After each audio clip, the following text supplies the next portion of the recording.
Assalamualaikum warahmatullahi wabarakatuh. Saya Tati Saptiah dari jurusan Bimbingan Konseling Islam. Dengan adanya video ini untuk memenuhi tugas ujian akhir semester dengan mata kuliah mikrokonseling. Di sini saya akan menjelaskan tentang konseling kelompok. Konseling kelompok pada dasarnya adalah layanan konseling perorangan yang dilaksanakan di dalam suasana kelompok. Seorang ahli dalam konseling kelompok mencoba membantu peserta untuk menyelesaikan kembali permasalahan hidup yang umum, seperti permasalahan pribadi, sosial, belajar, dan karir. Konseling kelompok lebih memberikan perhatian secara umum pada permasalahan-permasalahan jangka pendek dan tidak terlalu memberikan perhatian pada treatment gangguan perilaku dan psikologis. Layanan konseling kelompok pada dasarnya adalah layanan konseling perorangan yang dilaksanakan di dalam suasana kelompok. Di sana ada konselor yang jumlahnya paling kurang 2 orang. Di sana terjadi hubungan konselor dalam suasana yang diusahakan seperti dalam konseling perorangan, yaitu hangat, terbuka, permisif, dan penuh keakraban. Di sini ada tujuan konseling kelompok. Tujuan umum konseling kelompok adalah berkembangnya kemampuan sosialisasi, khususnya kemampuan komunikasi peserta layanan. Tujuan khusus konseling kelompok terfokus pada pembahasan masalah pribadi individu peserta kegiatan layanan melalui layanan kelompok yang intensif dalam upaya pemecahan masalah tersebut. Di sini ada tahapan-tahapan konseling kelompok. Tahapan yang pertama adalah tahap pembentukan, yaitu tahapan untuk membentuk kerumunan sejumlah individu menjadi satu kelompok yang siap mengembangkan dinamika kelompok dalam mencapai tujuan bersama. Yang kedua ada tahap peralihan, yaitu tahapan untuk mengalihkan kegiatan awal kelompok ke kegiatan berikutnya yang lebih terarah pada pencapaian tujuan kelompok. Yang ketiga ada tahap kegiatan, yaitu tahap kegiatan inti untuk mengentaskan masalah pribadi kelompok pada konseling kelompok.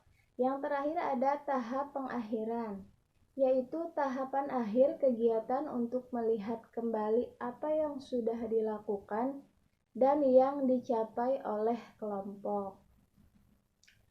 Ada teknik-teknik konseling kelompok. Teknik umum pengembangan dinamika kelompok. Yang pertama ada komunikasi mutiara secara efektif, dinamis, dan terbuka. Yang kedua ada pembagian rangsangan untuk menimbulkan inisiatif dalam pembahasan, diskusi, analisis, pengembangan argumen. Yang ketiga ada dorongan minimal untuk memantapkan respon aktivitas anggota kelompok. Yang keempat ada penjelasan pengalaman dan pemberian contoh untuk lebih memantapkan analisis, argumen, dan pembahasan. Yang terakhir ada pelatihan untuk pola tingkah laku baru yang dikehendaki. Di sini ada komponen-komponen konseling kelompok. Yang pertama ada pemimpin kelompok. Pemimpin kelompok adalah konselor yang terlatih dan berwenang menyelenggarakan praktek konseling profesional. Konselor memiliki keterampilan khusus menyelenggarakan konseling kelompok. Dalam konseling kelompok, tugas pemimpin kelompok adalah memimpin kelompok yang bernuansa layanan konseling. Melalui bahasa secara khusus, pemimpin kelompok diwajibkan menghidupkan dinamika kelompok di antara semua peserta sensitif. Mungkin untuk mengarahkan kepada pencapaian tujuan-tujuan umum dan khusus. Seorang pemimpin kelompok harus bisa membangun suasana yang saling mendukung, memberikan rasa nyaman kepada anggota kelompok lain. Yang kedua ada anggota kelompok. Anggota kelompok adalah anggota yang tidak semua kumpulan orang atau individu dapat dijadikan anggota konseling kelompok. Untuk terselenggaranya konseling kelompok, Seorang konselor perlu membentuk kumpulan individu menjadi sebuah kelompok yang memiliki persyaratan. Mungkin cukup sekian dari saya, kurang lebihnya mohon maaf. Wassalamualaikum warahmatullahi wabarakatuh. Assalamualaikum warahmatullahi wabarakatuh. Perkenalkan, nama saya Vera Verliantika dari kelas PKI 5B. Di sini saya akan menjelaskan sedikit tentang konseling kelompok berdasarkan pemahaman saya. Yang pertama ada pengertian konseling kelompok.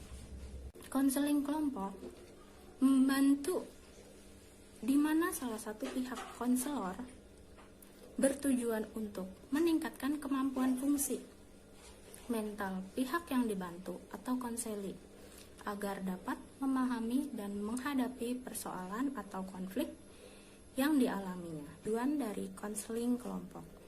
Ada beberapa tujuan yang dilakukan dalam konseling kelompok, yaitu belajar membuat keputusan. Membuat keputusan yang bijak itu tidak mudah dilakukan oleh seorang klien, karena banyak dari klien yang datang kepada konselor karena tidak mampunya dari klien tersebut dalam membuat keputusan yang bijak dan baik untuk dirinya sendiri. Selanjutnya ada konseling kelompok bertujuan untuk membantu konseli agar menjadi lebih terbuka dan jujur dengan diri sendiri juga orang lain, belajar mempercayai diri sendiri dan orang lain, belajar untuk menerima diri sendiri, belajar untuk berkomunikasi dengan orang lain. Tahap-tahap dalam konseling kelompok. Di dalam konseling kelompok ini dibagi menjadi ke dalam beberapa bagian tahap-tahapnya. Yang pertama ada tahap prakonseling. Tahap ini dianggap sebagai tahap persiapan pembentukan kelompok. Penting sekali bahwa pada tahap ini konselor menanamkan harapan-harapan pada anggota agar bisa bahu-membahu dalam membantu mewujudkan tujuan bersama, sehingga proses konseling dapat berjalan dengan efektif dan baik. Yang selanjutnya ada tahap awal. Tahap awal ini ditandai dengan dibentuknya struktur kelompok. Selain itu, klien diarahkan untuk memperkenalkan diri mereka masing-masing yang dipimpin oleh ketua kelompok atau konselor. Yang selanjutnya ada tahap transisi atau tahap peralihan. Tahap peralihan ini yaitu terjadinya suatu suasana ketidakseimbangan dalam diri masing-masing anggota kelompok. Dalam tahap ini, konselor diharapkan untuk membantu membuka permasalahan masing-masing anggota sehingga masalah tersebut dapat dengan bersama-sama dirumuskan dan diketahui penyebabnya. Sebab itu, konselor atau pemimpin kelompok harus bisa mengontrol dan mengarahkan anggota kelompoknya agar merasa nyaman. Yang selanjutnya ada tahap kerja atau inti. Pada tahap inti ini dilakukan setelah mengetahui permasalahan dari tiap-tiap anggota kelompok dan diketahui juga penyebabnya, sehingga konselor dapat melakukan langkah selanjutnya, yaitu menyusun rencana tindakan. Selanjutnya ada tahap akhir. Tahap akhir ini yaitu tahapan di mana anggota kelompok memulai untuk mencoba perilaku baru yang sudah mereka pelajari. Teknik-teknik dalam konseling kelompok. Teknik-teknik dalam konseling kelompok ini dibagi menjadi beberapa macam, yaitu yang pertama ada teknik penguatan. Teknik ini adalah salah satu cara dalam menstimulasi spontanitas dan interaksi antara anggota kelompok yang satu dengan yang lain dengan memberikan pernyataan verbal ataupun nonverbal yang bersifat menyenangkan. Yang kedua ada teknik sumari. Pada teknik ini adalah kumpulan dari 2 tema atau lebih, dan juga refleksi yang merupakan ringkasan dari pembicaraan konseli kepada konselornya. Yang selanjutnya adalah teknik bermain peran atau role playing.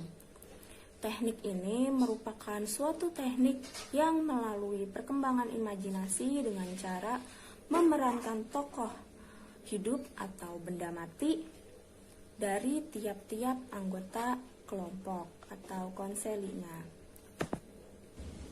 Yang selanjutnya adalah komponen dalam konseling kelompok. Untuk pemimpin kelompok sendiri, yaitu komponen yang sangat penting dalam proses konseling kelompok. Dalam proses konseling kelompok ini, pemimpin kelompok bukan hanya mengarahkan perilaku anggota sesuai dengan kebutuhan, tetapi juga pemimpin kelompok ini harus bisa tanggap terhadap segala perubahan yang berkembang dalam konseling kelompok tersebut.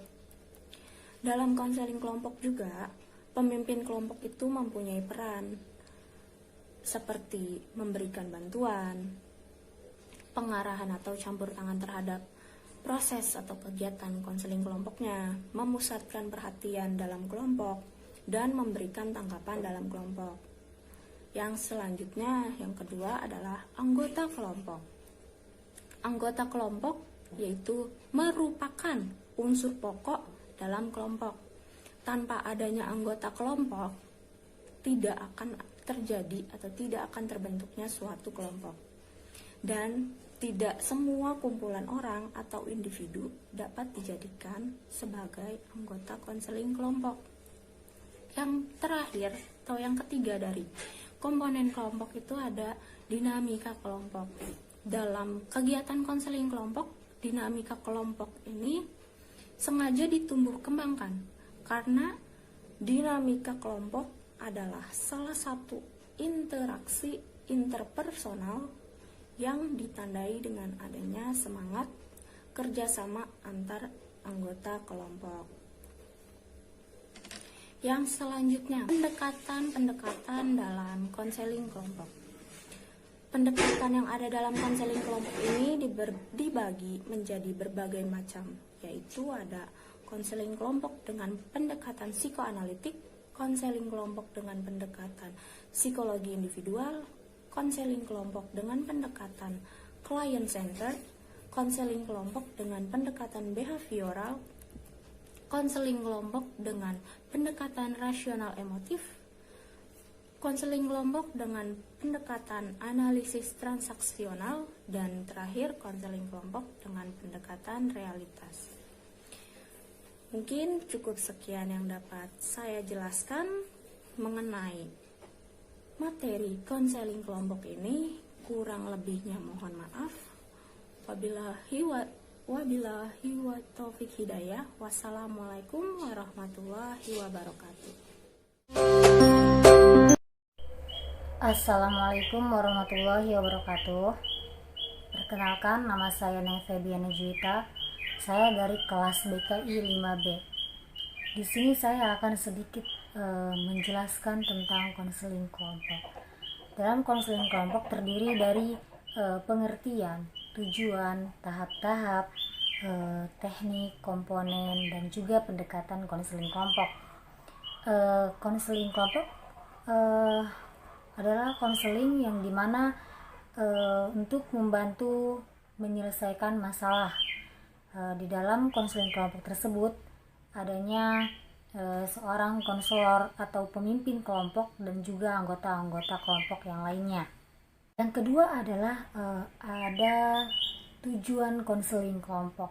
Nah, dalam tujuan konseling kelompok ini adalah untuk membantu siswa menyelesaikan masalah dan juga mengarahkan siswa untuk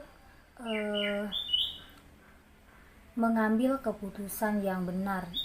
Tujuan konseling kelompok ini adalah bertujuan untuk membahas apa yang dirasakan oleh si klien atau oleh anggota-anggota kelompok di dalam konseling kelompok tersebut, dan dari situ kita akan membahas apa yang dirasakan oleh anggota-anggota kelompok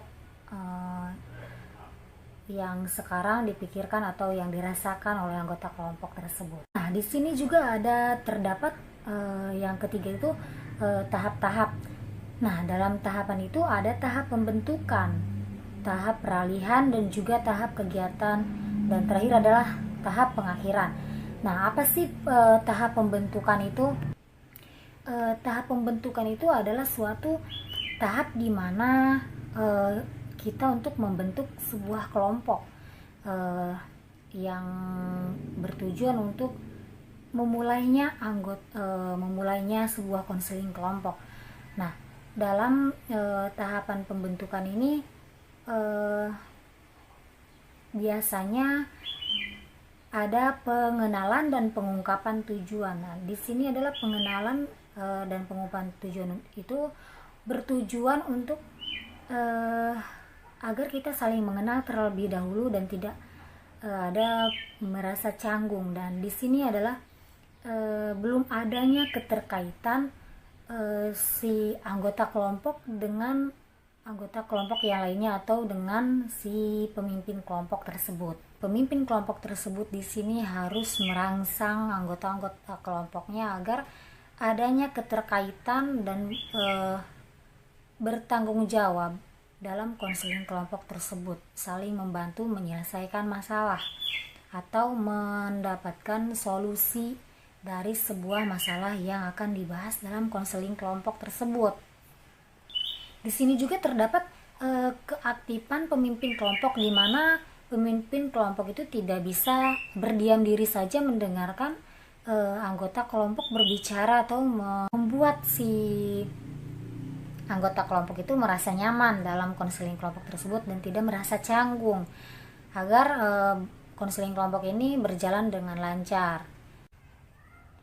Di sini juga ada teknik permainan, di mana dalam konseling kelompok pasti adanya anggota-anggota kelompok merasa seperti bosan atau ya ngantuk lah.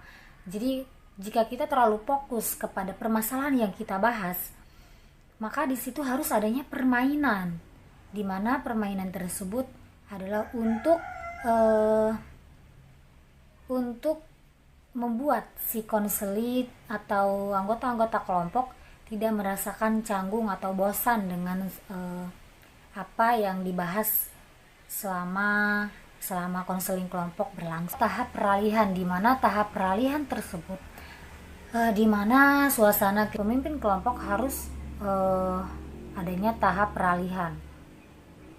Dalam suasana peralihan tersebut adanya suasana keseimbangan, karena memang dalam konseling kelompok tersebut, maka dari itu namanya konseling kelompok harus adanya kekompakan. Tidak, dalam tahap peralihan ini pemimpin kelompok harus menjelaskan kegiatan yang akan dibahas ke depannya apa, dan juga mengamati secara keseluruhan kelompok atau anggota kelompok apakah sudah benar-benar siap atau memang belum siap. Yang ketiga adalah tahap kegiatan, di mana tahap kegiatan ini sebuah anggota kelompok untuk mengungkapkan secara bebas masalah yang dirasakan dan dialami oleh anggota kelompok tersebut. Di sini juga pemimpin kelompok harus mengemukakan masalah seperti pemilihan topik.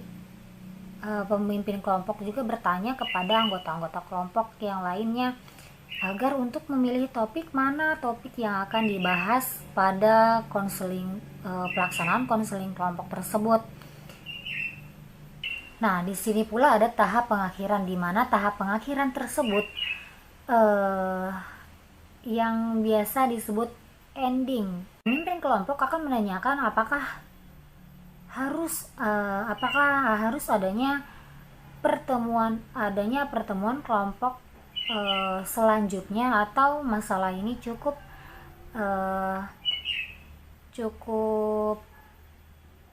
berhasil dalam pertemuan kelompok pertama, atau memang harus ada lanjutan, dan juga pembahasan keberhasilan dalam kelompok tersebut. Yang dimaksud dalam keberhasilan kelompok itu adalah di mana anggota kelompok sudah mencapai tujuan mereka masing-masing dan juga keberhasilan kelompok yang sudah dibahas dan juga yang sudah diselesaikan masalahnya. Nah, yang keempat adalah adanya teknik ya. Teknik itu adanya teknik penguatan, teknik meringkas, teknik pick up, dan juga teknik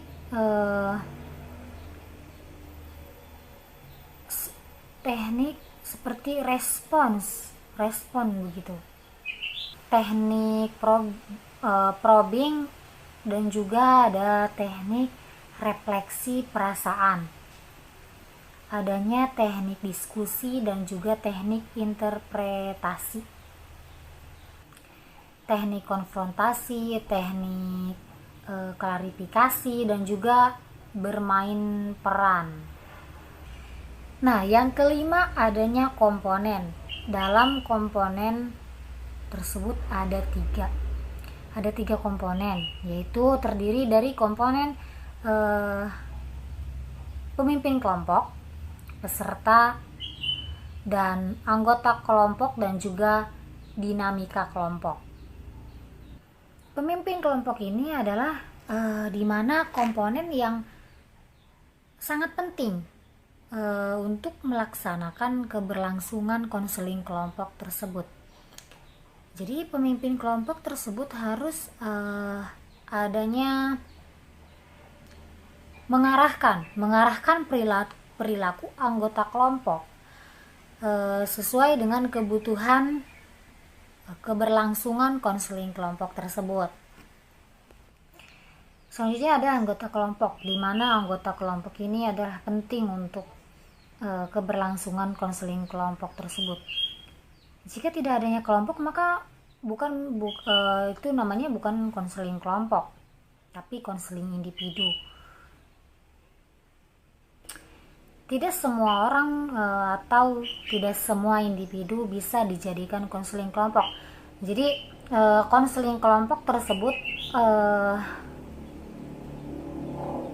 sangat diusahakan agar untuk keberlangsungan konseling kelompok tersebut tidak terlalu banyak anggota atau individu, tidak terlalu banyak anggota ataupun tidak terlalu sedikit anggota. Jadi dalam anggota kelompok ini hanya orang-orang tertentu. Baik, mungkin itu saja yang bisa saya jelaskan, sedikit saya jelaskan tadi. Kurang lebihnya mohon maaf. Wabillahi taufiq wal hidayah. Wassalamualaikum warahmatullahi wabarakatuh. Bismillahirrahmanirrahim. Assalamualaikum warahmatullahi wabarakatuh.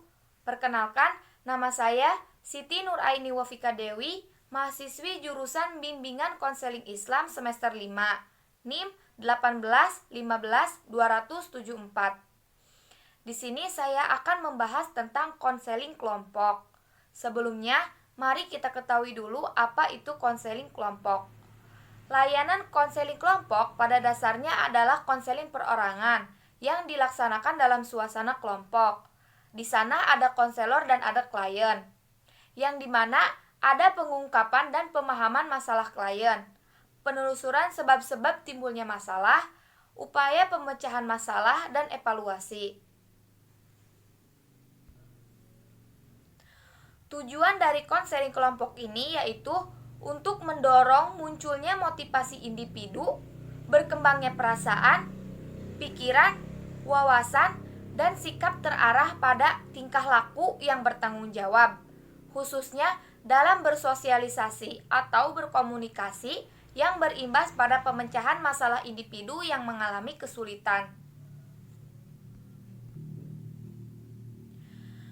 Di dalam proses pelaksanaan konseling kelompok terdapat beberapa tahap. Yang pertama ada tahap awal, tahap peralihan, tahap kegiatan atau inti, dan tahap pengakhiran. Tahap awal atau yang biasa kita sebut dengan tahap pembentukan. Proses utama tahap awal adalah orientasi dan eksplorasi. Tahap ini akan memunculkan kepercayaan terhadap kelompok. Langkah-langkahnya yaitu konselor menerima secara terbuka dan mengucapkan terima kasih dengan dipimpin doa. Lalu, konselor juga harus menjelaskan pengertian konseling kelompok, menjelaskan asas-asas konseling kelompok, menjelaskan proses pelaksanaan konseling kelompok, dan melakukan perkenalan dengan antar anggota. Yang kedua yaitu tahap peralihan. Tujuan tahap ini yaitu untuk membangun iklim saling percaya yang mendorong anggota menghadapi rasa takut yang muncul pada tahap pertama tadi. Langkah-langkah di tahap ini yaitu konselor menjelaskan kembali tentang kegiatan konseling kelompok, melakukan tanya jawab tentang kesiapan anggota untuk kegiatan yang lebih lanjut, mengenali suasana apabila anggota secara keseluruhan belum siap. Konselor juga bisa memberikan contoh masalah pribadi yang dikemukakan dan dibahas dalam kelompok. Dalam tahap ini juga bisa dilakukan selingan. 3. Tahap kegiatan atau tahap inti. Pada tahap ini, ada proses penggalian permasalahan yang mendalam dan tindakan yang efektif. Langkah-langkahnya yaitu konselor mempersilahkan anggota kelompok untuk mengemukakan masalah pribadinya masing-masing secara bergantian, lalu menetapkan masalah mana yang akan dibahas, lalu membahas permasalahan secara tuntas. Konselor juga menegaskan komitmen anggota yang masalahnya telah dibahas. Dalam tahap ini juga perlu adanya penguatan. Di sini konselor bisa memberikan pendekatan yang akan dipakai nanti. Yang keempat yaitu tahap pengakhiran. Pada tahap pelaksanaan konseling ditandai dengan anggota kelompok mulai melakukan perubahan tingkah laku kelompok. Yang pertama, konselor menjelaskan bahwa kegiatan akan segera diakhiri. Di sini anggota kelompok mengemukakan kesan dan menilai kemajuan yang akan dicapai masing-masing. Konselor membahas kegiatan lanjutan, ucapan terima kasih, berdoa, dan perpisahan. Dalam konseling kelompok terdapat teknik-teknik. Yang pertama ada teknik umum, teknik homework assessment, dan teknik bermain peran. Teknik umum yaitu teknik yang digunakan dalam penyelenggaraan konseling kelompok, mengacu pada berkembangnya dinamika kelompok yang diakui seluruh anggota kelompok untuk mencapai tujuan layanan. Yang kedua yaitu teknik homework assessment. Teknik ini yaitu teknik yang dilaksanakan dalam bentuk tugas-tugas rumah, yang tujuannya agar untuk bisa melatih, membiasakan diri, dan menginterrelasikan sistem nilai tertentu yang menuntut pola tingkah laku yang diharapkan. Dan yang ketiga yaitu teknik bermain peran. Teknik ini yaitu merupakan suatu teknik konseling melalui pengembangan imajinasi dan penghayatan anggota kelompok. Di dalam konseling kelompok juga terdapat beberapa pendekatan.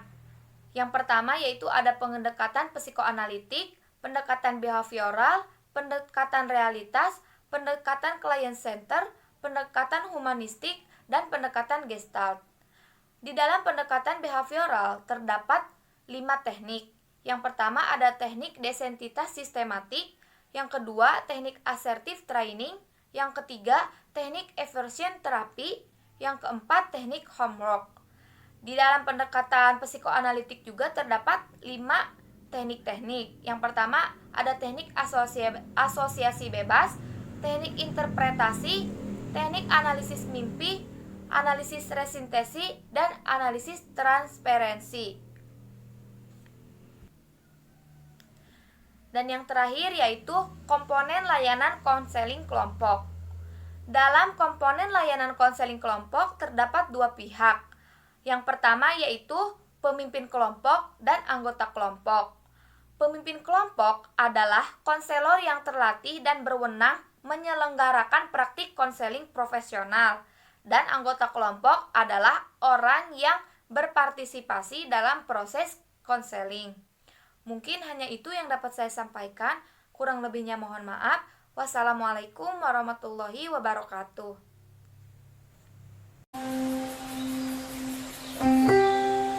Assalamualaikum warahmatullahi wabarakatuh. Saya Isnani Akmilati Roshida, mahasiswi jurusan Bimbingan Konseling Islam kelas 5B dengan NIM 181520075. Di sini saya akan menjelaskan tentang konseling kelompok. Konseling kelompok merupakan salah satu layanan bimbingan. Menurut Gaza dan kawan-kawan menyatakan bahwa konseling kelompok adalah suatu proses antara pribadi yang dinamis, terpusat pada pemikiran dan perilaku yang sadar, dan melibatkan fungsi-fungsi seperti berorientasi pada kenyataan, saling mempercayai, saling pengertian, saling menerima, dan saling mendukung. Sedangkan menurut Prayitno menjelaskan bahwa konseling kelompok adalah usaha pemberian bantuan yang diberikan oleh seorang konselor kepada orang-orang yang membutuhkan untuk mengentaskan masalah yang sedang dihadapinya dalam suatu kelompok. Selanjutnya, tujuan konseling kelompok. Pertama, tujuan umum konseling kelompok adalah berkembangnya kemampuan sosialisasi anggota, khususnya kemampuan berkomunikasi pada anggota. Yang kedua, tujuan khusus konseling kelompok terfokus pada masalah pribadi individu peserta kelompok. Melalui layanan konseling kelompok ini, peserta mendapatkan atau memiliki dua tujuan sekaligus. Yang pertama, terkembangnya perasaan, pikiran, persepsi, wawasan, dan sikap terarah kepada tingkah laku, khususnya dalam bersosialisasi dan berkomunikasi. Yang kedua, terpecahkannya masalah individu yang bersangkutan dan diperolehnya imbasan pemecahan masalah tersebut bagi individu-individu lain peserta layanan konseling kelompok ini. Tahapan-tahapan konseling kelompok. Yang pertama ada pra-konseling kelompok. Pra-konseling ini dianggap sebagai tahapan persiapan pembentukan kelompok. Pada tahapan ini, konselor menanamkan harapan-harapan kepada anggota agar bisa saling bahu-membahu dalam mewujudkan tujuan bersama. Yang kedua ada tahap awal. Pada tahap awal ini ditandai dengan dibentuknya struktur kelompok, pengenalan diri yang dipimpin oleh pemimpin kelompok. Yang ketiga ada tahap transisi atau tahap peralihan. Pada tahap ini diharapkan masalah yang dihadapi oleh masing-masing individu anggota dirumuskan dan diketahui apa penyebab-penyebabnya. Tugas pemimpin kelompok adalah mempersiapkan anggota kelompok untuk dapat merasa memiliki kelompok. Pada tahap ini, anggota kelompok akan diarahkan memasuki tahap inti atau tahap kegiatan. Nah, selanjutnya tahap inti. Pada tahap inti ini dilakukan setelah mengetahui permasalahan-permasalahan dari tiap-tiap anggota kelompok dan diketahui juga apa penyebabnya sehingga konselor dapat menyusun rencana tindakan selanjutnya. Yang terakhir ada tahap akhir. Pada tahap ini, anggota kelompok memulai mencoba perilaku yang baru yang sudah mereka pelajari. Teknik-teknik dalam konseling kelompok. Menurut Salahuddin ada 5. Yang pertama, homeroom program. Homeroom program ini adalah suatu program kegiatan yang dilakukan dengan tujuan agar pemimpin kelompok bisa lebih mengenal peserta atau anggota kelompok lebih baik, sehingga pemimpin dapat membantunya secara efisien. Yang kedua, karya wisata. Dengan karya wisata, anggota meninjau objek-objek menarik dan mereka mendapat informasi yang lebih baik dari objek itu. Anggota juga dapat kesempatan untuk memperoleh penyesuaian dalam kehidupan kelompok. Yang ketiga, diskusi kelompok. Diskusi kelompok merupakan suatu cara memberikan kesempatan kepada anggota untuk memecahkan masalah bersama-sama. Setiap anggota mendapat kesempatan untuk menyumbangkan pikiran masing-masing dalam memecahkan suatu masalah. Yang keempat, kegiatan kelompok. Kegiatan kelompok merupakan cara yang baik dalam konseling karena individu mendapat kesempatan untuk berpartisipasi sebaik-baiknya. Yang kelima, organisasi. Melalui organisasi, banyak masalah yang bersifat individu maupun kelompok dapat diselesaikan. Karena dalam organisasi, anggota mendapat kesempatan untuk belajar mengenal berbagai aspek kehidupan secara sosial. Komponen konseling kelompok ada 3. Yang pertama, pemimpin kelompok atau konselor yang memiliki peran yaitu memberikan bantuan, pengarahan atau campur tangan terhadap proses konseling kelompok, memusatkan perhatian pada kelompok, dan memberikan tanggapan dalam kelompok. Yang kedua, anggota kelompok. Anggota kelompok ini merupakan unsur terpokok dalam konseling kelompok. Tidak semua kumpulan orang atau tidak semua kelompok dapat dijadikan sebagai anggota konseling kelompok.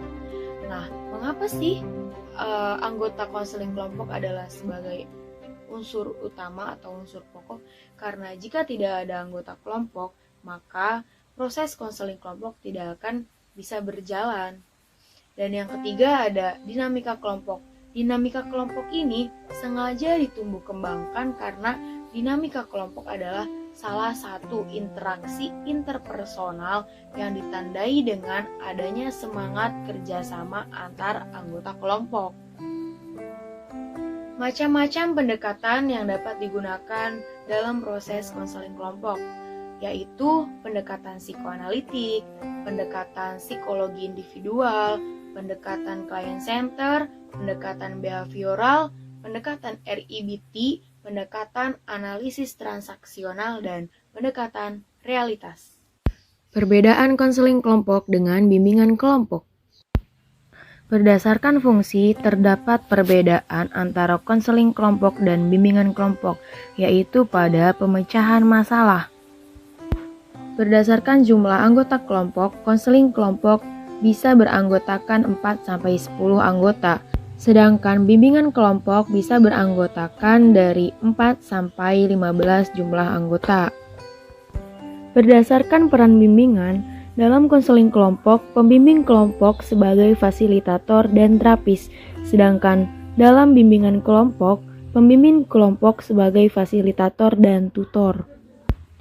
Berdasarkan peran anggota, dalam konseling kelompok, anggota berperan aktif membahas masalah pribadi serta berbagi dalam memecahkan masalah atau upaya pengembangan diri. Sedangkan dalam bimbingan kelompok, anggota berperan aktif membahas topik yang relevan dan bermanfaat bagi pencegahan masalah atau upaya pengembangan diri. Berdasarkan sifat dan materi pembicaraan, dalam konseling kelompok membahas masalah pribadi dan memuat rahasia pribadi, sedangkan bimbingan kelompok membahas masalah umum dan tidak membahas masalah dan rahasia pribadi. Berdasarkan lama dan frekuensi, dalam konseling kelompok sesuai dengan tingkat ketuntasan pemecahan masalah anggota, dan dalam bimbingan kelompok sesuai dengan tingkat pemahaman anggota tentang topik masalah. Berdasarkan evaluasi, dalam konseling kelompok yaitu ada keterlibatan, kedalaman, dampak terhadap ketuntasan pemecahan masalah individual kelompok, dan dalam bimbingan kelompok terdapat keterlibatan, pemahaman insting dapat terhadap anggota kelompok. Sekian dari saya, kurang lebihnya mohon maaf. Terima kasih sudah menonton, semoga bermanfaat bagi kita semua. Wassalamualaikum warahmatullahi wabarakatuh.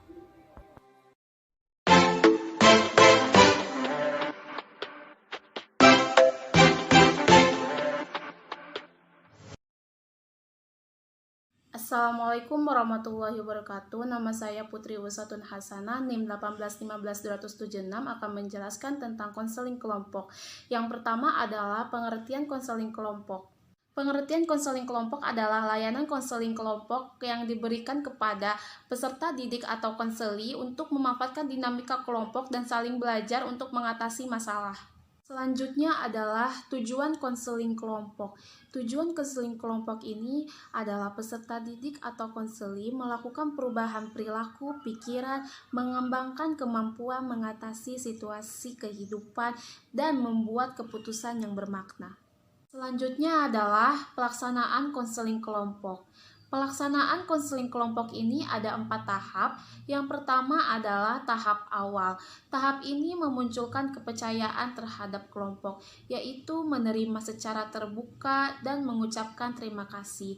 Berdoa bersama-sama dan konselor menjelaskan tentang pengertian konseling kelompok, menjelaskan tentang tujuan konseling kelompok, menjelaskan cara pelaksanaan konseling kelompok, menjelaskan tentang asas-asas konseling kelompok, dan selanjutnya anggota peserta didik memperkenalkan masing-masing. Selanjutnya tahap yang kedua yaitu tahap peralihan. Tahap ini membangun peserta didik atau konseli menghadapi rasa takut yang muncul pada tahap awal. Konselor harus perlu memahami karakteristik dan dinamika yang terjadi pada tahap peralihan. Langkah tahap peralihan ini adalah menjelaskan kembali kegiatan konseling kelompok, tanya jawab kesiapan anggota untuk kegiatan lebih lanjut, dan memberikan contoh masalah pribadi yang akan dikemukakan dan dibahas dalam kelompok. Tahap selanjutnya adalah tahap kegiatan. Pada tahap ini mempersilahkan anggota kelompok untuk mengemukakan masalah pribadi masing-masing secara bergantian, memilih dan menetapkan masalah yang akan dibahas terlebih dahulu, membahas masalah terpilih secara tuntas, dan anggota berkomitmen masalah yang telah dibahas. Tahap selanjutnya adalah tahap pengakhiran. Menjelaskan kegiatan konseling kelompok ini akan diakhiri. Anggota kelompok mengemukakan kesan dan menilai kemajuan yang dicapai masing-masing, membahas kegiatan lanjutan, pesan serta tanggapan anggota kelompok, mengucapkan terima kasih, berdoa, dan perpisahan. Selanjutnya adalah teknik pendekatan konseling kelompok. Teknik pendekatan konseling kelompok ada 2, yaitu yang pertama teknik umum. Teknik umum pengembangan dinamika kelompok. Yang kedua teknik permainan kelompok. Teknik permainan baik selingan maupun sebagai wahana media yang memuat materi pembinaan tertentu. Selanjutnya ada komponen layanan konseling kelompok. Komponen layanan konseling kelompok ada 2, yaitu pimpinan kelompok dan anggota kelompok. Pimpinan kelompok ini adalah konselor yang terlatih dan berwenang menyelenggarakan praktik konseling profesional. Yang kedua, anggota kelompok. Anggota kelompok berperan sebagai mendengar, memahami, dan merespon, berpikir dan berpendapat, menganalisis, mengkritis dan berargumentasi, berempati dan bersikap, dan berpartisipasi dalam kegiatan bersama. Sekian dari saya. Wassalamualaikum warahmatullahi wabarakatuh.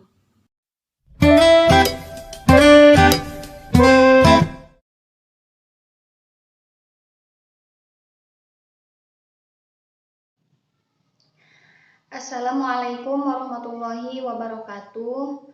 Di sini saya akan sedikit menjelaskan tentang konseling kelompok. Pengertian konseling kelompok. Konseling kelompok merupakan upaya bantuan untuk dapat memecahkan masalah siswa dengan memanfaatkan dinamika kelompok. Tujuan konseling kelompok yaitu untuk mengembangkan sosialisasi siswa, khususnya dalam berkomunikasi dengan berbagai teknik sehingga kemampuan berkomunikasi dan sosialisasi siswa berkembang secara optimal. Teknik dalam konseling kelompok.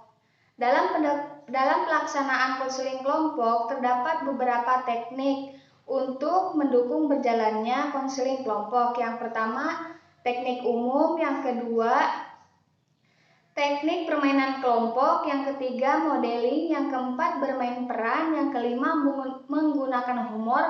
Dan yang keenam, homework assignment. Asas-asas dalam konseling kelompok. Yang pertama yaitu asas kerahasiaan. Yang kedua, asas kesukarelaan. Yang ketiga, asas keterbukaan. Yang keempat, asas kegiatan. Yang kelima, asas kekinian. Yang dimaksud asas kekinian yaitu, jadi masalah yang dibahas itu adalah masalah yang sekarang.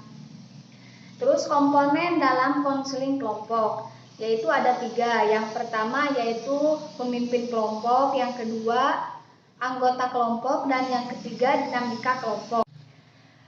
Pendekatan dalam konseling kelompok yang bisa digunakan yaitu pendekatan psikoanalitik, pendekatan client center, pendekatan behavior, pendekatan rasional emotif, pendekatan analisis transaksional, pendekatan realitas, pendekatan humanistik, pendekatan gestalt, dan pendekatan rasional emotif terapi.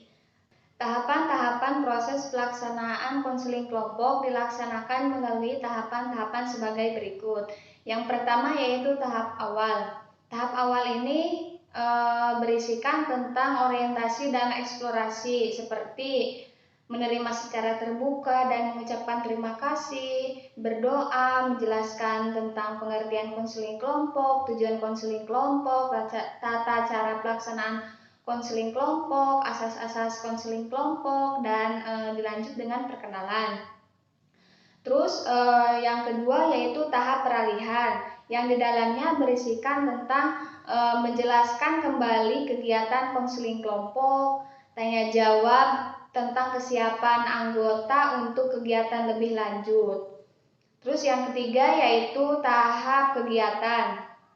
Nah, pada tahap ini ada proses penggalian permasalahan lebih mendalam dan tindakan yang efektif, serta menjelaskan masalah pribadi yang hendak dikemukakan oleh anggota kelompok. Yang keempat yaitu tahap pengakhiran. Nah, pada tahap ini pelaksanaan konseling kelompok ditandai dengan anggota kelompok mulai melakukan perubahan tingkah laku di dalam konseling kelompok.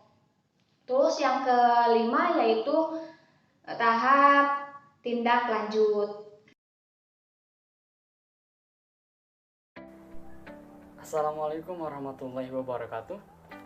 Perkenalkan, nama saya Farhan Romdoni dari jurusan Bimbingan Konseling Islam semester 5 dari UIN Sultan Maulana Hasanuddin Banten. Di sini saya akan menjelaskan sedikitnya tentang konseling kelompok. Kepada teman-teman, hendaknya menggunakan earphone agar suara saya terdengar lebih jelas. Selamat menyaksikan. Oke teman-teman, kita langsung saja kepada pembahasan, yaitu tentang konseling kelompok. Pengertian konseling kelompok ada dua yang saya ambil, yaitu menurut Prayitno dalam Vitalis dan menurut Gaza dan kawan-kawan dalam Adiputra. Yang pertama, menurut Prayitno menjelaskan bahwa konseling kelompok adalah usaha pemberian bantuan yang diberikan oleh konselor kepada orang-orang yang membutuhkan untuk mengentaskan masalah yang sedang dihadapinya dalam suasana kelompok. Nah, yang selanjutnya menurut Gaza dan kawan-kawan dalam Adiputra menyatakan bahwa konseling kelompok adalah suatu proses antara pribadi yang dinamis, terpusat pada pemikiran dan perilaku yang sadar, dan melibatkan fungsi-fungsi seperti berorientasi pada kenyataan, saling mempercayai, saling pengertian, saling menerima, dan saling mendukung. Nah, yang selanjutnya tujuan konseling kelompok. Ini dia tujuan konseling kelompok, antara lain menurut Prayitno dalam Vitalis. Yang pertama, melatih siswa agar berani bicara di hadapan orang banyak. Yang kedua, melatih siswa dapat berorientasi dengan temannya. Yang ketiga, mengembangkan bakat dan minat masing-masing. Yang keempat, mengentaskan permasalahan-permasalahan yang dihadapi kelompok. Yang kelima, melatih siswa untuk berani melakukan sharing dalam kelompok. Itulah tujuan dari konseling kelompok. Yang selanjutnya, struktur dalam konseling kelompok. Nah, menurut Latipun dalam Namora menyatakan konseling kelompok memiliki struktur yang sama dengan terapi kelompok pada umumnya, yaitu jumlah anggota kelompok, Yang kedua, homogenitas kelompok. Yang ketiga, sifat kelompok. Yang keempat, waktu pelaksanaan. Yang pertama, jumlah konseling kelompok. Konseling kelompok umumnya beranggotakan berkisar 4-12 orang. Jumlah anggota kelompok yang kurang dari 4 orang itu tidak efektif karena dinamika menjadi kurang hidup. Sebaliknya, jika jumlah konseli melebihi 12 orang, terlalu besar untuk konseling karena terlalu berat dalam mengelola kelompok.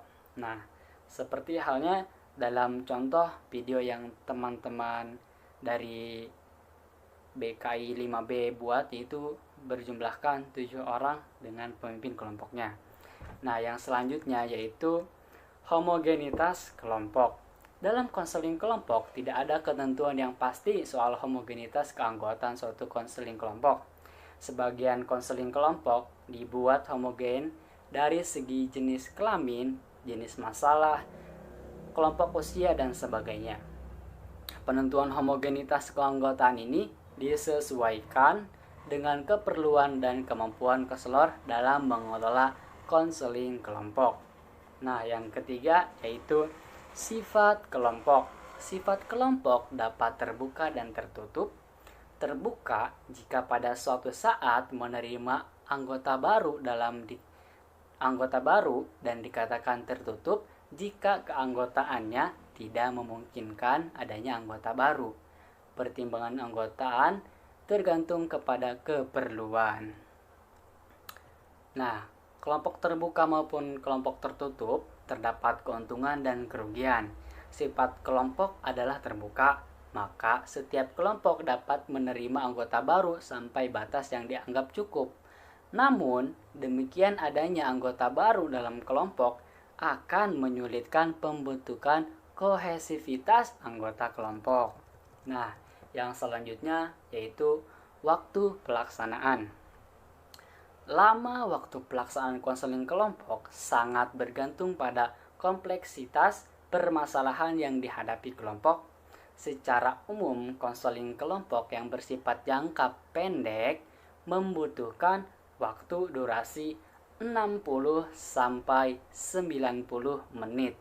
Durasi pertemuan konseling kelompok pada prinsipnya sangat ditentukan oleh situasi dan kondisi anggota kelompok. Nah, yang selanjutnya yaitu asas konseling kelompok. Menurut Prayitno, asas-asas yang terdapat dalam bimbingan dan konseling kelompok terdapat 12 asas, diantaranya sebagai berikut. 1. Asas kerahasiaan.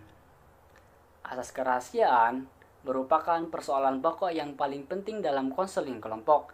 Hal ini bukan yang berarti bahwa konselor harus memelihara tentang apa yang terjadi, melainkan sebagai pemimpin harus mampu menekankan kepada semua peserta pentingnya memelihara terhadap suatu yang dianggap rahasia atau kerahasiaan dalam kelompok tersebut. Yang kedua, kesukarelaan. Kesukarelaan anggota kelompok sudah dimulai sejak awal rencana pembentukan kelompok oleh konselor. Kesukarelaan selalu dan secara berlanjut dibina serta dikembangkan melalui upaya pemimpin kelompok mengembangkan syarat-syarat kelompok yang efektif dan penstrukturan tentang layanan konseling kelompok. Nah, melalui kesukarelaan, setiap anggota kelompok dapat mewujudkan peran aktif dari diri mereka masing-masing untuk tercapainya tujuan layanan nantinya. Nah, yang ketiga yaitu keterbukaan. Dalam berlangsungnya konseling kelompok, suasana keterbukaan baik dan efisien bagi yang dibimbing dan pembimbing. Keterbukaan ini bertujuan untuk membuka diri dalam kepentingan masing-masing anggota mengenai pemecahan masalah yang dimaksud. Yang keempat, kekinian. Kekinian berfungsi memberikan isi aktual dalam pembahasan yang akan dilakukan, di mana anggota kelompok diminta mengemukakan hal-hal yang terjadi dan berlaku sekarang ini. Kekinian. Yang kelima, kemandirian. Kemandirian di sini bertujuan untuk menjadikan anggota kelompok dapat berdiri sendiri akan keputusan dari saran-saran anggota yang lainnya, agar tidak bergantung pada orang lain atau bergantung kepada konselor atau pemimpin. Yang keempat, kegiatan. Usaha pelayanan yang tidak akan menghasilkan hasil, yang berarti bila anggota kelompok tidak melakukan sendiri kegiatan dalam mencapai tujuan kelompok, hasil usaha akan tercapai melainkan dengan cara kerja dari anggota kelompok. Nah, yang ketujuh yaitu kedinamisan.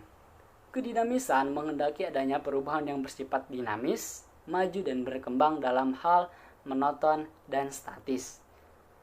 Setelah pelayanan dilaksanakan, diharapkan anggota kelompok bertingkah laku lebih kreatif, gesit, dan senantiasa menunjukkan perkembangan yang lebih baik. Yang kedelapan, keterpaduan. Pelayanan konseling yang dilakukan berusaha memadukan sebagian aspek kepribadian anggota kelompok, atau setiap anggota kelompok memiliki aspek kepribadian, dan bila tidak seimbang atau serasi dan terpadu, justru akan menimbulkan permasalahan. Yang kesembilan, kenormatifan. Kenormatifan dipraktikkan berkenaan dengan cara-cara berkomunikasi dan bertata krama dalam kegiatan kelompok dalam mengelola isi bahasan. Yang ke-10 yaitu keahlian. Keahlian diperlihatkan oleh pemimpin kelompok dalam mengelola kegiatan kelompok serta mengembangkan proses dari isi pembahasan secara keseluruhan. Yang ke-11 yaitu alih tangan. Alih tangan ini dilakukan apabila konselor sudah dengan sepenuh kemampuannya untuk membantu individu, tetapi individu yang bersangkutan belum terasa terbantu sebagaimana yang diharapkan, maka konselor dapat mengirim individu tersebut kepada petugas yang lebih ahli. Yang ke-12 atau yang terakhir yaitu tuturi handayani. Tuturi handayani yaitu asas ini menghendaki agar secara keseluruhan dapat menciptakan suasana yang memberikan rasa aman, menggambarkan keteladanan, memberikan stimulus dan dorongan, serta kesempatan seluas-luasnya kepada anggota kelompok untuk berkembang. Nah, yang selanjutnya yaitu teknik konseling kelompok menurut Salahuddin. Yang pertama ada homeroom program, yang kedua karya wisata, yang ketiga diskusi kelompok, yang keempat kegiatan kelompok, yang kelima organisasi siswa. Nah, yang pertama, homeroom program, yaitu suatu program kegiatan yang dilakukan dengan tujuan agar pemimpin kelompok mengenal peserta kelompok lebih baik sehingga dapat membantunya secara efisien. Kegiatan ini dilakukan di dalam kelas dengan bentuk pertemuan antara konselor dan klien di luar jam-jam pelajaran untuk membicarakan hal yang dianggap perlu. Dalam program homeroom ini, hendaknya diciptakan suasana yang bebas dan menyenangkan sehingga klien dapat mengutarakan perasaannya seperti di rumah. Dalam kesempatan ini diadakan tanya jawab, menampung pendapat, merencanakan suatu kegiatan, dan sebagainya. Program homeroom dapat diadakan secara berencana ataupun dapat dilakukan sewaktu-waktu. Nah, yang kedua yaitu karya wisata. Di samping berfungsi sebagai kegiatan rekreasi atau sebagai metode mengajar, karya wisata dapat berfungsi sebagai salah satu cara dalam konseling kelompok. Dengan karya wisata, siswa meninjau objek-objek menarik dan mereka mendapat informasi yang lebih baik dari objek itu. Siswa-siswa juga dapat berkesempatan untuk memperoleh penyesuaian dalam kehidupan kelompok, misalnya pada diri sendiri, juga dapat mengembangkan bakat dan cita-cita yang ada. Nah, yang selanjutnya yaitu diskusi kelompok. Diskusi kelompok merupakan suatu cara yang memberikan kesempatan pada siswa untuk memecahkan masalah bersama-sama. Setiap siswa mendapat kesempatan untuk menyumbangkan pikiran masing-masing dalam memecahkan suatu masalah. Dalam diskusi tertanam pula rasa tanggung jawab dan harga diri. Masalah-masalah yang didiskusikan seperti perencanaan suatu kegiatan, masalah-masalah belajar, masalah-masalah penggunaan waktu senggang, dan sebagainya. Nah, yang selanjutnya yaitu kegiatan kelompok. Kegiatan kelompok merupakan cara yang baik dalam konseling karena individu mendapat kesempatan untuk berpartisipasi dengan sebaik-baiknya. Banyak kegiatan tentu lebih berhasil jika dilakukan dalam kelompok. Dengan kegiatan ini, individu dapat menyumbangkan pikirannya dan dapat pula mengembangkan rasa tanggung jawabnya. Yang kelima atau yang terakhir yaitu organisasi siswa. Organisasi siswa baik dalam lingkungan sekolah maupun di luar sekolah adalah salah satu cara untuk bimbingan kelompok. Melalui organisasi, banyak masalah yang sifatnya individual maupun kelompok dapat diselesaikan. Dalam organisasi, siswa dapat berkesempatan untuk belajar mengenai berbagai aspek kehidupan sosial. Klien dapat mengembangkan bakat kepemimpinannya di samping memupuk rasa tanggung jawab dan harga diri. Nah, setelah teknik konseling kelompok, kita lanjut kepada tahapan dalam konseling kelompok menurut Prayitno. Menurut Prayitno, itu ada 4 tahapan. Yang pertama, tahap awal, yang kedua tahap peralihan, yang ketiga tahap kegiatan pokok, yang keempat tahap pengakhiran. Nah, tahapan awal atau kegiatan awal, tahap awal berjalan hingga berkumpulnya para calon anggota kelompok dan dimulainya tahap pembentukan. Dalam tahap awal ini dilakukan upaya untuk menumbuhkan minat bagi terbentuknya kelompok, yang meliputi pemberian penjelasan tentang kelompok yang dimaksud, tujuan dan manfaat adanya kelompok, ajakan untuk memasuki dan mengikuti kegiatan konseling kelompok, dan memungkinkan adanya kesempatan dan kemudahan bagi penyelenggara kelompok yang dimaksud. Nah, yang selanjutnya yaitu tahap peralihan. Setelah suasana kelompok terbentuk dan dinamika kelompok sudah mulai tumbuh, kegiatan kelompok hendaknya dilakukan ke arah lebih jauh oleh pemimpin kelompok menuju kegiatan kelompok yang sebenarnya. Oleh karena itu, perlu dilakukannya tahap peralihan. Yang ketiga, tahap kegiatan pokok atau kegiatan inti. Pada tahap ketiga ini merupakan inti dari kegiatan kelompok, maka aspek-aspek yang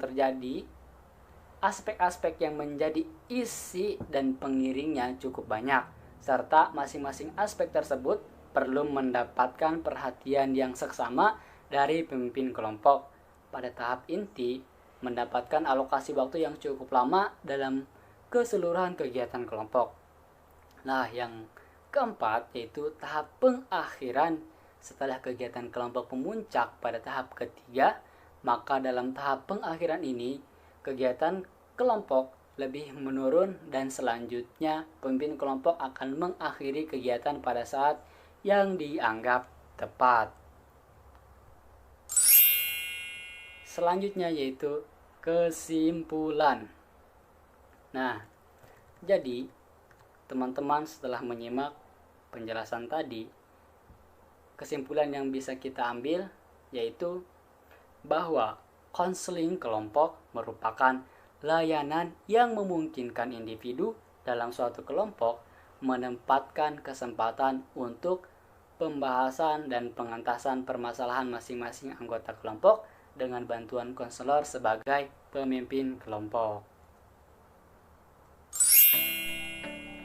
Oke teman-teman semua, itulah sedikitnya penjelasan tentang konseling kelompok. Kurang dan lebihnya mohon maaf. Assalamualaikum warahmatullahi wabarakatuh. Assalamualaikum warahmatullahi wabarakatuh. Perkenalkan, nama saya Vivi Silvia Anisari.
Assalamualaikum warahmatullahi wabarakatuh.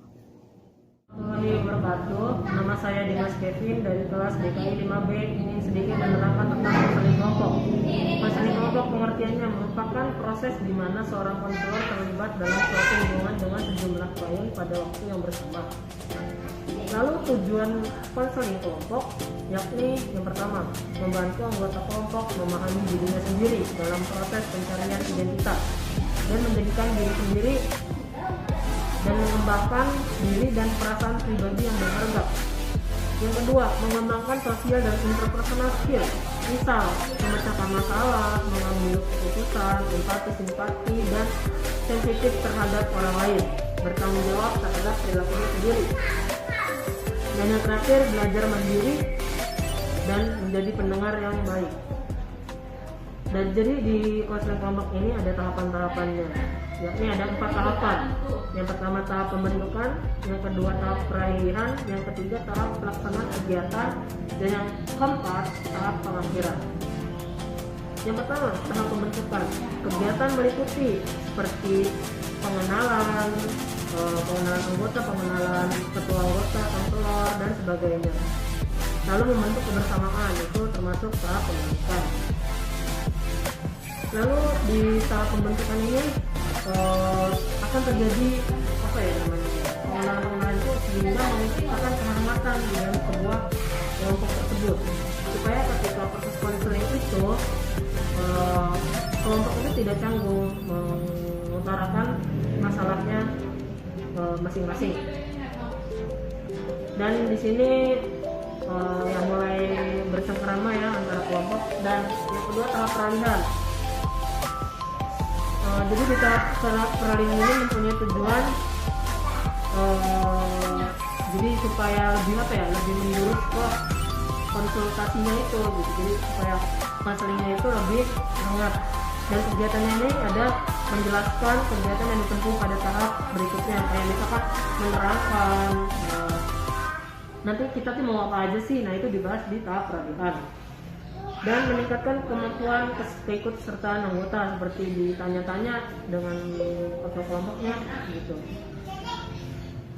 Dan yang ketiga ada tahap pelaksanaan. Tahap pelaksanaan ini seperti isinya itu ada pengemukaan masalah, pemilihan masalah, dan pembahasan masalah. Jadi di pelaksanaan kegiatan ini di tahap yang ketiga itu masing-masing anggota mengemukakan masalah atau topik bahasan yang mereka punya gitu. Dan di antara masalah tersebut kelompok itu menetapkan masalah atau topik yang akan dibahas terlebih dahulu.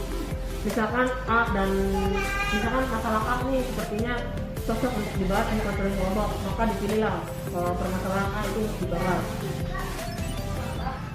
Dan di sini juga ada kegiatan selingan seperti ice breaking, dan ya pokoknya di tahap inti ini, tahap kegiatan ini bisa dikatakan sebagai tahap inti dari konseling tersebut. Nah, yang terakhir ini tahap pengakhiran. Tahap pengakhiran ini seperti kayak misalkan kita mengakhiri gitu ya, apa yang kita dapat kita ulas di situ, apa yang kita rasakan kita ulas di situ. Dan di konseling kelompok ini memiliki komponen. Nah, komponennya itu apa aja sih komponennya gitu kan, siapa tahu kalian tahu gitu komponennya apa. Jadi konseling kelompok ini mempunyai komponen yang pertama ketua kelompok pastinya. Ketua kelompok itu menjadi pemimpin, istilahnya pemimpin di konseling kelompok. Kedua adalah anggota kelompok. Nah, di sini kan yang namanya konseling kelompok pastinya ada kelompoknya kan gitu. Kelompoknya itu memiliki permasalahan yang berbeda-beda setiap individunya. Dan di konseling kelompok ini kita sama-sama menyelesaikan. Dan yang terakhir adalah dinamika kelompok. Dinamika kelompok ini seperti penggambaran di dalam kelompok itu seperti apa, sosialisasi di dalam kelompok itu seperti apa gitu. Jadi dinamika kelompok ini juga perlu di konseling kelompok. Dan menurut saya sendiri konseling kelompok itu pendekatan apa sih yang pas gitu buat konseling kelompok gitu kan ya. Kalau menurut saya sendiri itu pendekatan psikoanalitik, karena di teori psikoanalisis ini merupakan teori tertua sehingga sebagian dasar pendapat sentuhan pengaruh dan pendekatan psikoanalitik. Nah di sini juga ada kayak misalkan analisis gitu seperti asosiasi bebas, analisis misi, dan analisis determinan. Jadi menurut saya teori psikoanalitik ini lebih luas gitu jangkauannya untuk menyelesaikan masalah-masalah yang ada di kelompok tersebut. Mungkin cukup sekian ya dari saya untuk pembahasan konseling kelompoknya. Kurang lebihnya mohon maaf. Wassalamualaikum warahmatullahi wabarakatuh.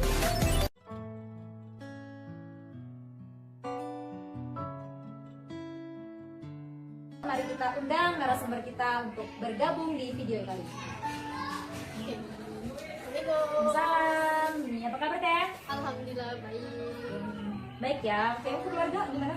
Keluarga juga baik, alhamdulillah. Asri sendiri gimana kabarnya? Alhamdulillah, insyaallah saya pun baik. Ya. Kita ini rolling obrolan konseling. Nih, rolling kali ini kita mau bahas apa nih Mas ya? Tentang konseling yang apa nih? Rolling kali ini kita akan membahas tentang konseling kelompok. Konseling kelompok. Itu yang kayak gimana ya?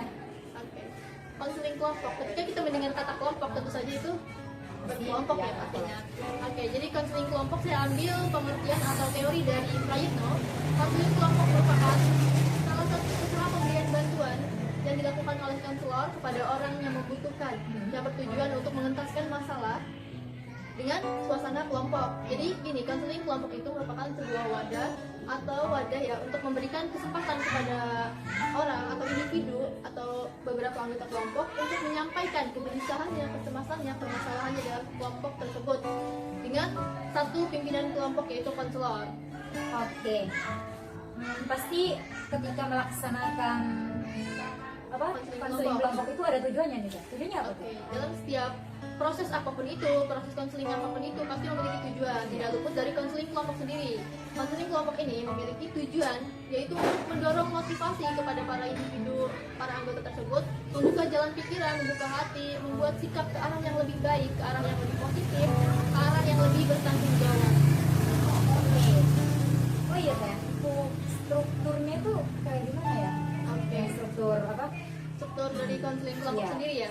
Itu strukturnya terdiri dari 4 sampai 12 orang. Rata-rata digunakan itu 7 orang dengan satu pimpinan kelompok. Contohnya gini, 6 anggota, 6 sebagai anggota kelompok dan 1 orang sebagai pimpinan kelompok, yakni konselor itu sendiri.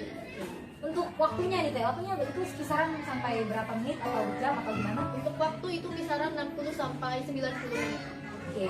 Nah, kan nih pas ada struktur, ada waktu, nah pasti ada komponennya dong. Nah, komponennya itu apa aja? Oke, komponen konseling kelompok itu ada 3. Yang pertama ada pimpinan kelompok, anggota kelompok, dan dinamika kelompok. Ya. Oke, selanjutnya nih yang saya ingin tanyakan, yang saya juga perlu tahu gitu ya, tahap-tahapnya nih. Tahap-tahapnya apa aja nih? Ya. Betul sekali ya, dalam konseling atau dalam proses itu kita harus mengetahui tahap-tahap yang benar. Jika tahapnya salah, maka prosesnya pun akan salah. Oke, saya ambil tahap dari pendapatnya ahli konseling Prayitno. Itu ada 4 tahap. Tahap yang pertama itu ada tahap pembentukan, kemudian ada tahap peralihan, tahap inti atau tahap kegiatan, dan ada tahap pengakhiran. Oke, kita ke tahap pembentukan ya, atau tahap awal. Di tahap pembentukan ini, tahap awal, konselor mulai mengenalkan diri, mulai saling mengenalkan para anggota, kemudian saling membentuk rasa saling kepercayaan, membentuk rasa saling percaya. Karena dalam konseling itu kita harus memiliki rasa kepercayaan satu sama lain untuk mengungkapkan permasalahan. Di tahap awal ini kita juga membentuk suasana yang nyaman, kayak obrolan-obrolan yang nyaman satu sama lain, sehingga terbentuklah kepercayaan tersebut. Menjelaskan juga asas-asas, salah satunya kerahasiaan yang paling penting ya, jadi merahasiakan segala sesuatu yang disampaikan, yang paling penting sekali. Yang kedua ada tahap peralihan. Tahap peralihan ini dapat dikatakan jembatan antara tahap 1 dan tahap 3. Karena di tahap peralihan ini merupakan tahap penggalian permasalahan ya, penggalian permasalahan di anggota tersebut. Jadi anggota mulai mengungkapkan kegelisahannya, keresahannya, kecemasannya, permasalahannya, dia mulai mengungkapkan, kemudian mulai menyampaikan harapan tujuan dia mengikuti konseling kelompok ini apa. Kemudian kita ke tahap inti kegiatan. Nah ini yang tahap inti. Tahap inti ini konselor mengarahkan para anggota untuk memberikan atau menyampaikan solusi dari masalah yang telah disampaikan tersebut, sehingga terbentuklah solusi yang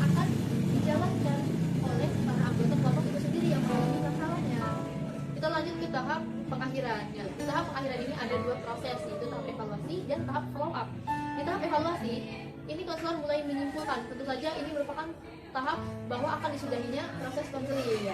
Kemudian tahap follow up. Nah, di tahap follow up ini, konselor memastikan kepada para anggota apakah akan ada pertemuan berikutnya atau tidak. Jika akan ada pertemuan berikutnya, maka diatur waktu gitu, diatur waktu atau membuat sebuah perjanjian di waktu minggu depan, bulan depan, contohnya seperti itu. Harus sudah ditentukan jadi sebelum terlaksanakan ditentukan. Oke. Oh iya Teh, kan setiap proses konseling, baik itu konseling individual atau konseling kelompok, pasti ada tekniknya dong. Nah, apa jadi tekniknya? Untuk teknik konseling sendiri, teknik konseling kelompok ya. Ini saya akan menyampaikan apa yang saya ketahui. Itu ada reinforcement, ada summary, ada pick up, ada audibility respon. Jadi respon konselor kepada anggotanya ya. Kemudian ada probing, refleksi, interpretasi, konfrontasi, klarifikasi, dan ada teknik role playing atau bermain peran ya. Betul sekali. Seperti itu ya. Oke, setelah teknik biasanya kan pasti ada pendekatan. Iya. Apa sih pendekatan konseling kelompok ini? Oke, pendekatan konseling kelompok ya. Kita kadang ketuker ya antara teknik dan pendekatan nih. Jadi ini memang berbeda ya. Untuk pendekatan konseling kelompok sendiri itu kita dapat menggunakan pendekatan psikoanalitik, psikoindividual, kemudian kita bisa menggunakan client center, kemudian behavioral, kemudian rasional emotif, itu merupakan pendekatan secara pikiran ya, kemudian ada analisis struktur dan ada pendekatan realitas yang dapat kita gunakan. Sebenarnya banyak sekali ya pembahasan materi konseling kelompok ini, mulai dari pendekatan teknik tuh ketika dibahas lebih dalam lagi masih banyak. Kalau kita bahas semuanya ini bisa sampai malam gitu waktu. Mungkin itu aja, apa masih ada? Oke, untuk pembahasan teori materi dari konseling kelompok hanya itu yang dapat saya sampaikan. Kepada para penonton, khususnya kepada dosen pengampu, saya mohon maaf sebesar-besarnya jika ada teori atau materi yang salah saya sampaikan. Saya sangat mengharapkan kritik dan saran yang membangun untuk saya. Oke, mungkin saya juga sama, intinya mohon maaf apabila ada salah kata dalam penyampaian ataupun masih terbata-bata. Karena ya kita di sini masih belajar seperti itu.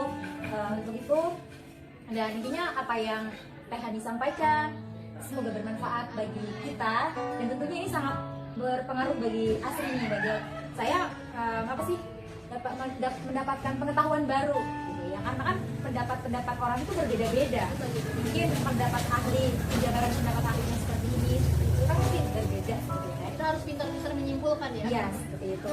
Ya mungkin karena waktu kurang memadai dan ya seharusnya sudah disudahkan. Mungkin itu aja dari kita, semoga bermanfaat dan mohon maaf apabila ada kata yang kurang berkenan. Kami pamit undur diri, kurang dan lebihnya mohon maaf. Wassalamualaikum warahmatullahi wabarakatuh. Baik, assalamualaikum warahmatullahi wabarakatuh. Nama saya Muhammad bin Salam. Definisi konseling kelompok. Konseling kelompok merupakan suatu proses hubungan interpersonal antara seorang konselor atau beberapa konselor dengan sekelompok klien. Dalam proses tersebut, konselor berupaya membantu menumbuhkan dan meningkatkan kemampuan klien untuk menghadapi dan mengatasi persoalan atau hal-hal yang menjadi kepedulian dari masing-masing klien. Misalkan melalui pengembangan permasalahan, sikap, keyakinan, dan perilaku klien yang dapat ataupun yang tepat dengan cara memanfaatkan suasana kelompok. Nah, lalu konseling kelompok ini memfokuskan diri pada proses interpersonal dan strategi penyelesaian masalah yang berkaitan dengan pemikiran, perasaan, ataupun perilaku yang disadari. Nah, metode yang digunakan adalah dukungan dan umpan balik atau biasa disebut dengan feedback. Interaktif dalam sebuah kerangka berpikir saat itu juga. Lalu biasanya nih para klien dapat memanfaatkan suasana komunikasi antar pribadi dalam kelompok untuk meningkatkan pemahaman dan penerimaan terhadap nilai-nilai kehidupan dalam segala tujuan hidup misalkan, serta untuk belajar dan atau menghilangkan suatu sikap dan perilaku tertentu. Nah, konseling kelompok nih menurut aliran behavioristik, sebenarnya konseling kelompok itu adalah sebuah tingkah laku setiap tindakan manusia atau hewan yang dapat dilihat. Nah, behavioristik kan suatu pandangan yang ilmiah mengenai perilaku manusia tuh. Lalu apa sih tujuan daripada konseling kelompok itu sendiri? Nah, ada beberapa literatur yang saya ketahui itu mengenai konseling kelompok nih. Pertama, masing-masing klien mampu menemukan dirinya dan memahami dirinya sendiri dengan lebih baik. Biasanya dilihat dari pemahaman. Klien rela menerima dirinya sendiri dan lebih terbuka terhadap aspek-aspek positif kepribadiannya. Yang kedua, biasanya para klien itu mengembangkan kemampuan berkomunikasi antar satu individu dengan individu yang lain. Nah, sehingga mereka itu dapat saling memberikan bantuan dalam menyelesaikan tugas-tugas perkembangan yang khas pada setiap fase-fase perkembangan. Ketiga, para klien memperoleh kemampuan mengatur dirinya sendiri dan mengarahkan hidupnya sendiri, dimulai dari hubungan antar pribadi di dalam kelompok, lalu dilanjutkan kemudian dalam kehidupan sehari-hari di luar lingkungan kelompoknya. 4. Para klien menjadi lebih peka terhadap kebutuhan orang lain dan lebih mampu menghayati atau memahami nih perasaan dari masing-masing klien itu. Kepekaan dan pemahaman ini akan membuat para klien lebih sensitif terhadap kebutuhan psikologi diri sendiri dan orang lain. Nah, lalu ada tahapan apa aja sih di dalam konseling kelompok itu tersendiri? Nah, yang pertama itu ada pembukaan. Pembukaan itu dasar bagi pengembangan hubungan antar pribadi nih, working relationship yang baik, yang memungkinkan pembicaraan terbuka dan terarah pada penyelesaian masalah. Hal yang paling cocok itu pembukaan awal proses konseling kelompok bila kelompok saling bertemu untuk pertama kali. Nah, di situ mengingat jumlah pertemuan pasti lebih dari satu kali saja tentunya. Pertemuan-pertemuan berikutnya juga memakai suatu pembukaan, tetapi caranya akan lain dibanding dengan pembukaan pada pertemuan yang pertama kali. Nah, bila saling bertemu untuk pertama kali, nih para konselor itu disambut oleh konselor. Kemudian seluruh anggota kelompok saling memperkenalkan diri dengan menyebut nama, biasanya umur, alamat, kelas, dan program studinya, serta menceritakan sedikit mengenai asal-usulnya. Ya, kira-kira seperti itu gambarannya. Yang kedua adalah penjelasan masalah. Masing-masing konseling mengutarakan masalah yang dihadapi berkaitan dengan materi diskusi, sambil mengungkapkan pikiran dan perasaannya secara bebas. Selama seorang konseli mengungkapkan apa yang dipandangnya perlu dikemukakan, konseli lainnya mendengarkan dengan sungguh-sungguh. Nah, dan berusaha untuk menghayati ungkapan pikiran dan perasaan temannya itu. Lalu yang ketiga itu tahapan ada penggalian latar belakang masalah. Fase ini merupakan pelengkap dari fase penjelasan masalah. Karena pada fase kedua, masalah-masalah yang diungkapkan nih oleh para klien itu belum menyajikan gambaran lengkap mengenai kedudukan masalah dalam keseluruhan di dalam situasi kehidupan masing-masing klien tuh. Sehingga pada masa ini diperlukan penjelasan lebih detail dan juga mendalam tentunya. Lalu penyelesaian masalah. Nah, berdasarkan apa yang digali dalam fase analisis kasus, konselor dan para konseli membahas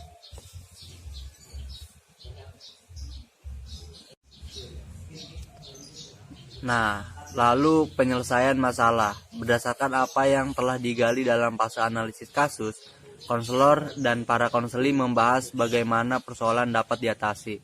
Kelompok konseli selama ini harus ikut berpikir, memandang dan mempertimbangkan, namun peranan konselor di institusi pendidikan dalam mencari penyelesaian permasalahan pada umumnya itu punya peran yang memang sangat besar banget gitu. Lalu yang terakhir adalah penutup. Nah, bila kelompok ini udah siap untuk melaksanakan apa yang telah diputuskan bersama, proses konseling dapat diakhiri dan kelompok dibubarkan pada pertemuan terakhir. Bila mana proses konseling belum selesai, pertemuan yang sedang berlangsung itu ditutup untuk dilanjutkan pada lain hari. Gitu. Nah, ini saya akan membahas kelebihan dan kelemahan konseling kelompok nih. Konseling kelompok itu memiliki kelebihan dalam pelaksanaannya nih. Yang pertama itu bersifat praktis, yang kedua anggotanya bisa belajar berlatih perilakunya yang baru, yang ketiga kelompok dapat digunakan untuk belajar mengekspresikan perasaan, perhatian dan pengalaman. Selanjutnya anggota belajar keterampilan sosial dan belajar berhubungan antar pribadi secara lebih mendalam. Selanjutnya mendapat kesempatan diterima dan menerima di dalam kelompok di samping kelebihan-kelebihan yang diperoleh dalam konseling. Lalu kelemahan-kelemahan konseling kelompok nih. Yang pertama itu tidak semua orang cocok dalam kelompok. Perhatian konselor lebih menyebar atau meluas. Nah, terus mengalami kesulitan dalam memberi kepercayaan. Yang terakhir itu klien mengharapkan terlalu banyak tuntutan dari kelompok. Nah, kelompok bukan dijadikan sebagai sarana berlatih atau melakukan perubahan. Assalamualaikum warahmatullahi wabarakatuh. Saya Lutfatul Aini dari kelas BKI 5B NIM 1815283 akan menjelaskan tentang konseling kelompok. Konseling kelompok adalah layanan yang memungkinkan individu dalam suatu kelompok menetapkan kesempatan untuk pembahasan dan pengentasan permasalahan masing-masing anggota kelompok dengan bantuan konselor atau pemimpin kelompok. Tujuan komunikasi kelompok adalah mendorong munculnya motivasi individu, terkembangnya perasaan, pikiran, wawasan, dan sikap terarah kepada tingkah laku yang bertanggung jawab, khususnya dalam bersosialisasi atau komunikasi yang berimbas pada pemecahan masalah individu peserta kelompok yang mengalami kesulitan dalam berkembangnya dengan memanfaatkan dinamika kelompok. Tahap-tahap konseling kelompok. Tahap-tahap konseling kelompok ada 4. 1. Tahap awal. Tahap ini merupakan salah satu tahap kunci yang akan mempengaruhi keberhasilan proses konseling kelompok. Biasanya tahap awal ini berisi tentang salam, menanyakan kabar, berdoa, perkenalan, menjelaskan apa itu konseling kelompok, asas-asas konseling kelompok, peraturan-peraturan saat melakukan konseling kelompok. 2. Tahap transisi. Tahap ini sangat penting karena dapat menentukan aktif tidaknya konseli dalam berinteraksi dengan yang lain. Biasanya tahap ini diisi dengan games agar konseli tidak merasa grogi dan konseli merasa nyaman dan bebas dalam mengekspresikan sikap, perasaan, pikiran, dan tindakan. Yang ketiga, tahap kerja. Tahap ini adalah mengelola dan memanfaatkan dinamika kelompok untuk memfasilitasi pemecahan masalah setiap anggota kelompok. Biasanya pada tahap ini membuka pertemuan konseling kelompok, memfasilitasi kelompok untuk membahas permasalahan yang dihadapi oleh tiap-tiap anggota kelompok. Dan yang terakhir, tahap pengakhiran. Biasanya beberapa konseli menyimpulkan proses konseling kelompok. Terus beberapa klien menyimpulkan kesan setelah melakukan konseling kelompok. Dan yang terakhir itu biasanya mengatur waktu untuk melakukan konseling kelompok selanjutnya. Dan doa. Teknik-teknik konseling kelompok. Yang pertama, teknik umum. Teknik ini digunakan dalam menyelenggarakan konseling kelompok mengacu kepada perkembangannya dinamika kelompok yang diikuti oleh seluruh anggota kelompok dalam rangka mencapai tujuan kelompok. Yang kedua, permainan kelompok. Dalam penyelenggaraan konseling kelompok, seringkali dilakukan permainan kelompok, baik sebagai selingan maupun sebagai wahana yang memuat materi pembinaan tertentu. Permainan kelompok yang efektif bercirikan sederhana, menggembirakan, menimbulkan suasana rileks dan tidak melelahkan, meningkatkan keakraban yang diikuti oleh semua anggota kelompok. Komponen-komponen konseling kelompok dibagi menjadi dua. 1. Pemimpin kelompok. Konselor yang terlatih dan berwenang menyelenggarakan praktik konseling profesional. Sebagaimana untuk jenis layanan konseling lainnya, konselor memiliki keterampilan khusus menyelenggarakan konseling kelompok. Pemimpin kelompok diwajibkan menghidupkan dinamika kelompok di antara semua peserta seintensif mungkin yang mengarahkan kepada pencapaian tujuan-tujuan umum dan khusus tersebut. Yang kedua, anggota kelompok. Tidak semua kumpulan orang atau individu dapat dijadikan anggota konseling kelompok. Untuk terselenggaranya konseling kelompok, seorang konselor perlu membentuk kumpulan individu menjadi sebuah kelompok yang memiliki persyaratan. Besarnya kelompok atau jumlah anggota kelompok dan homogenitas anggota kelompok dapat mempengaruhi kinerja kelompok. Pendekatan-pendekatan pada konseling kelompok. Pada konseling kelompok ada beberapa pendekatan. 1. Ada pendekatan psikoanalisis. 2. Pendekatan psikologi individual. 3. Pendekatan client center. 4. Pendekatan behavior. 5. Pendekatan realitas. 6. Pendekatan rasional emotif, dan yang terakhir pendekatan analisis transaksional. Mungkin itu saja yang bisa saya jelaskan. Kurang lebihnya mohon maaf. Wassalamualaikum warahmatullahi wabarakatuh.